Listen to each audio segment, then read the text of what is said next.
Pwede po. Ba't alam mo naman Tagalog?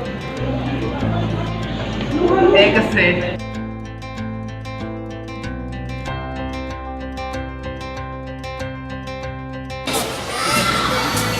Brad. Brad, sa problema ko. Nag-claim naman, di ko ba Tagalog? Hindi daw siya marunong mag-Tagalog. Papaturo siya sa akin. Ano yung patatagalog mo?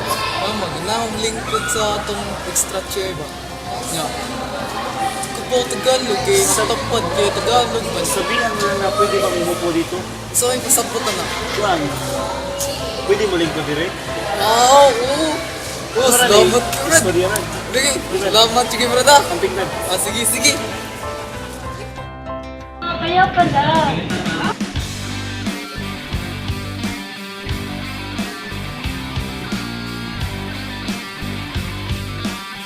Ang talagang pahalagahan ng wika sa wika tayo ay nagkakabuklod-buklod at nagkakaunawaan. Oo, at sa pamamagitan ng wika, nakikilala natin ang isa't isa. At tayo nagkakaisa at nagkaiintindihan.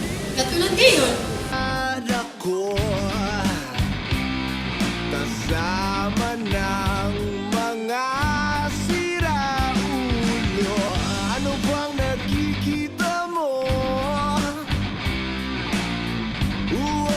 Dahil ang tramo, ginto. Ano na? Ano ba?